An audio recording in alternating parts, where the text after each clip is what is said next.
بسم اللہ الرحمن الرحیم۔ غسل کرنے کا، نہانے کا سنت طریقہ کیا ہے میں وہ آپ کو بتاؤں گا۔ اور جیسا کہ آپ اگر دیکھنا چاہیں تو ابو داؤد شریف میں جلد نمبر 1 صفحہ نمبر 32 پر حدیث نمبر 245 ہے، اور مسئلہ اگر آپ دیکھنا چاہیں تو فتاوی ہندیہ میں بھی ہے جلد نمبر 1 صفحہ نمبر 14 پر۔ نہانے کا مسنون طریقہ، سنت طریقہ کیا ہے؟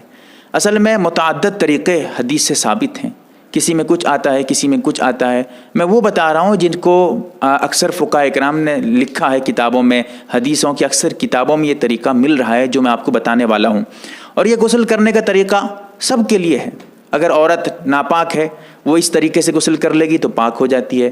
اسی طرح یعنی ناپاکی کے بعد کا جو غسل ہے، حیض کی حالت میں تھی یا نفاس کی حالت میں تھی، جنابت کی حالت میں میاں بیوی جمع کرتے ہیں، پھر اس کے بعد غسل کریں گے، کیسے غسل کریں گے؟ ان کے لیے بہتر طریقہ، ضروری غسل میں جو ہے ایک الگ مسئلہ ہے، یہاں جو میں بتا رہا ہوں بہتر طریقہ، اچھا طریقہ کیا ہے، ہمیں غسل کرنا کیسے چاہیے، کیسے غسل کرنا ہمارے لیے بہتر کیسے ہے وہ بتا رہا ہوں۔ سب سے پہلے آدمی اپنے ہاتھ کو دھوئے، کہاں تک؟ یہاں تک دھوئے، گٹوں تک دھوئے، جیسے وضو میں پہلے دھوتے ہیں یہاں تک دھوئے۔ پھر اس کے بعد شرمگاہ کو دھوئے، شرمگاہ میں اگر کوئی ناپاکی وغیرہ لگی ہے تب بھی دھو لے، اس کو صاف کر لے، یا نہ بھی لگی ہو تب بھی شرمگاہ وغیرہ کو اچھی طرح سے دھو لینا چاہیے۔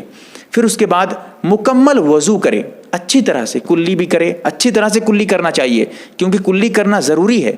اگر کلی نہیں کرے گا تو غسل نہیں ہوگا، ضروری ہے کلی کرنا، اس لیے کلی اچھی طرح سے کرے۔ اور وضو جیسے کرتے ہیں مکمل وضو کرے، جیسے وضو کرتے ہیں مکمل ہاتھ دھونا، کلی کرنا، ناک میں پانی ڈالنا اور چہرہ دھونا، مکمل وضو کرے۔ پیر دھونے کی جہاں تک باری آئے گی یہاں پر ذرا مسئلہ الگ ہے۔ کیسے ہے؟ اگر آپ ایسی جگہ غسل کر رہے ہیں جہاں پر پانی نکل کے بھاگ جاتا ہے، بہہ جاتا ہے، غسل کرتے ہیں پانی بدن سے گرتا ہے اور نکل جاتا ہے، نالی کے ذریعہ باہر چلا جاتا ہے، پانی وہاں جمتا نہیں ہے، کھڑا نہیں ہوتا ہے پانی، تو پھر آپ ایسی جگہ پہ پیر بھی دھو لیجئے، وضو کرتے وقت پیر بھی دھو لیں گے۔ اگر ایسی جگہ آپ غسل کر رہے ہیں جہاں پر پانی جم جاتا ہے، پانی ٹھہر جاتا ہے، تو ایسی صورت میں آپ جب مکمل غسل کریں گے اس کے بعد جا کر پیر دھوئیں گے۔ مکمل وضو کریں، غسل کرتے وقت ابھی وضو کریں گے، وضو کرتے وقت پیر چھوڑ دیں گے، پیر آخر میں بالکل دھوئیں گے غسل کرنے کے بعد میں۔ اب آئیے مکمل جو ہے وضو کریں گے، وضو میں ناک میں بھی اچھی طرح سے پانی ڈالیں گے۔ کیوں؟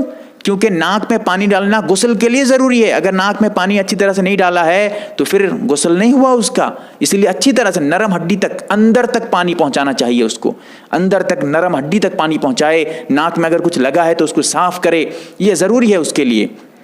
اور پھر اس کے بعد اب جو ہے پانی لے کر 3 مرتبہ داہنے کندھے پہ 3 مرتبہ پانی ڈالے، پھر اس کے بعد بائیں کندھے پہ ڈالے 3 مرتبہ، پھر اس کے بعد سر پہ 3 مرتبہ پانی ڈالے۔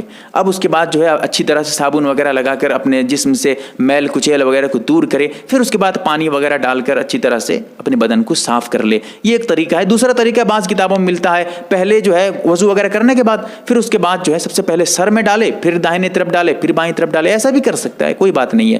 بہرکیف یہ جو ہے اس کا طریقہ تھا، میں نے بتایا ہے آپ کو۔ یہ سب کے لیے، عورتوں کے لیے بھی ہے، مردوں کے لیے، سب کے لیے ہے۔ اللہ تعالی ہم تمام کو صحیح مسئلہ سمجھنے کی توفیق عطا فرمائے، آمین یا رب العالمین۔ MARB دینی معلومات چینل کو سبسکرائب کریں اور گھنٹی والے نشان کو ضرور دبائیں تاکہ ہماری ہر نئی ویڈیو آپ تک پہنچتی رہے۔ ویڈیو کو لائک اور شیئر ضرور کریں، اور ہماری ہر ویڈیو آپ اپنے چینل میں ڈال سکتے ہیں۔ نیز ہمارے ساتھ واٹس ایپ پر جڑنے کے لیے آپ اپنا نام اور مکمل ایڈریس کے ساتھ ایڈ لکھ کر میرے واٹس ایپ نمبر 8908939343 کو میسج کریں۔